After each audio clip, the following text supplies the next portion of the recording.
Assalamualaikum warahmatullahi wabarakatuh. Bismillahirrahmanirrahim. Alhamdulillahilladzi hadana lihada wa ma kunna linahtadiya laula an hadanallah. Sahabat-sahabatku, alhamdulillah kita berjumpa kembali di pertemuan kali ini di dalam musalsal ilmu tauhid, yaitu rangkaian pendidikan pembelajaran tentang ilmu tauhid yang insya Allah di pertemuan pertama ini kita akan membahas tentang tauhidullah, mengesahkan Allah subhanahu wa ta'ala.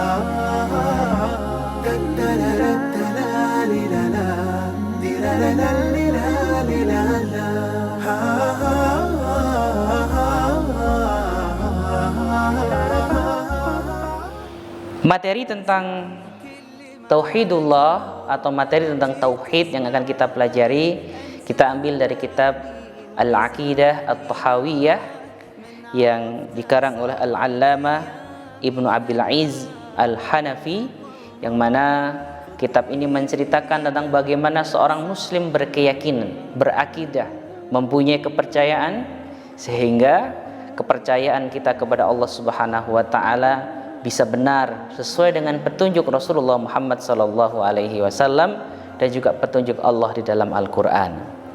Baik, musannif mengatakan naqulu fi tauhidillahi mu'taqidina bi taufiqillah. Kami mengatakan di dalam masalah tauhidillah, mengesahkan Allah, bi taufiqillah, dengan pertolongan Allah Subhanahu wa taala, annallaha wahidun la syarikalah, bahwa Allah Subhanahu wa taala Maha Esa, tidak ada sekutu baginya. Apa yang dimaksud dengan Allah Subhanahu wa taala ini Maha Esa? Artinya Allah Subhanahu wa taala esa di dalam pekerjaannya, di dalam penciptaan alam semesta ini, esa di dalam mengatur alam semesta ini. Tidak ada yang bisa mengatur Allah, tetapi semuanya tunduk kepada Allah Subhanahu wa taala. Hal ini berdasarkan firman Allah Subhanahu wa taala di dalam surah Al-Fatihah, alhamdulillahirabbil alamin. Segala puji bagi Allah, Tuhan semesta alam. Kemudian Allah Subhanahu wa taala juga esa di dalam kita menyembah kepadanya. Tidak ada ilah, tidak ada sesembahan yang patut untuk kita sembah kecuali Allah. Salat kita, puasa kita, zakat kita, bahkan amaliyah keduniaan kita harus kita niatkan untuk mencari ridha Allah. Ketika kita datang ke kantor untuk bekerja, maka kita sebisa mungkin meniatkan pekerjaan itu untuk Allah Subhanahu wa taala sehingga bernilai ibadah dan kita bisa mendapatkan pahala dari Allah. Ketika kita berumah tangga, ketika kita memberikan nafkah, ketika kita mengajak anak-anak kita untuk jalan-jalan ke pantai, jalan-jalan ke pegunungan, maka ketahuilah kita harus bisa menjadikan itu sebagai amal ibadah kita dengan melakukannya semata-mata hanya karena Allah Subhanahu wa taala. Hal ini juga kita sudah ikrarkan di dalam surah Al-Fatihah yang kita baca, iyyaka na'budu wa iyyaka nasta'in. Hanya kepada Engkau kami beribadah dan hanya kepada Engkau kami meminta pertolongan.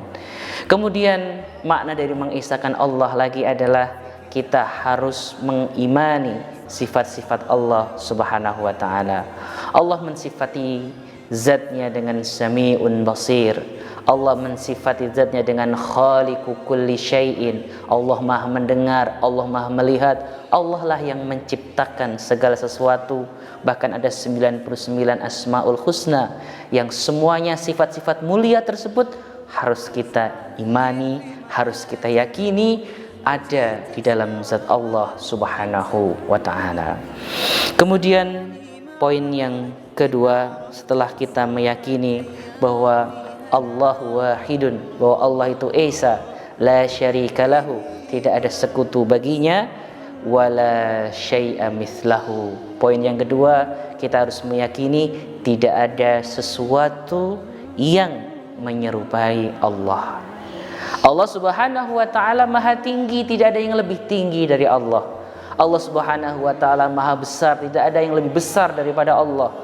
Allah Subhanahu wa taala Maha kuasa, tidak ada yang kekuasaannya melebihi Allah Subhanahu wa taala.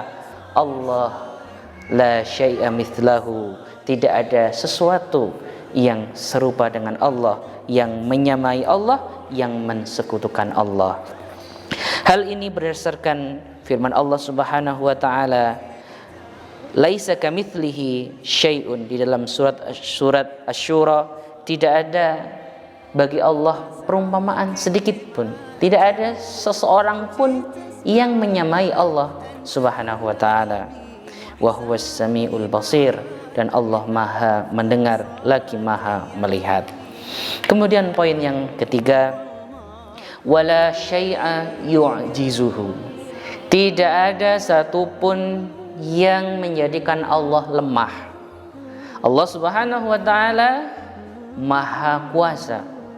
Innallaha ala kulli syai'in qadir, sesungguhnya Allah Subhanahu wa taala atas segala sesuatu Maha kuasa.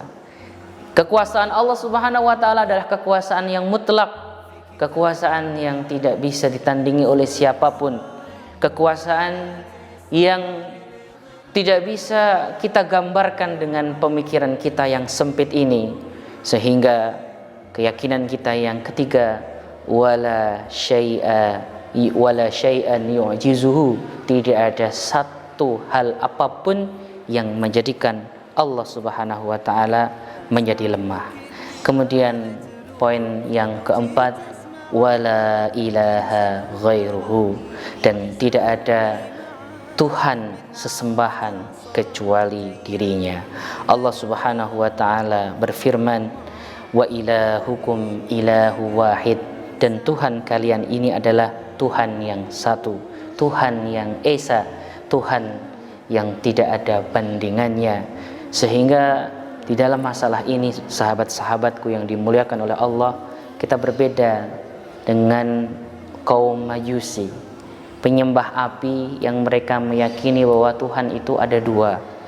Ada Tuhan baik, ada Tuhan buruk. Ada Tuhan cahaya, ada Tuhan kegelapan.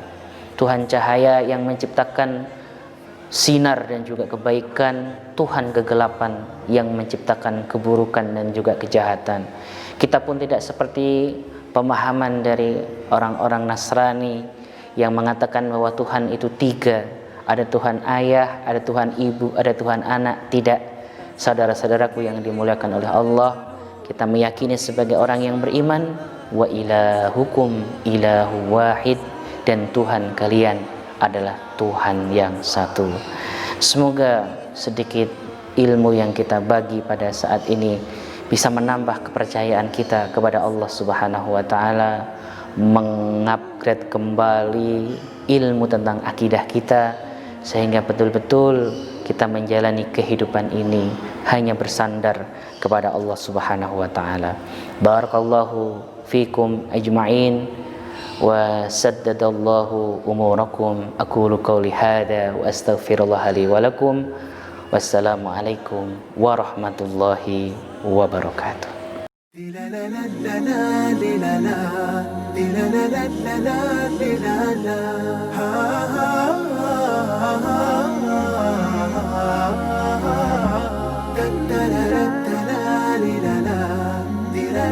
la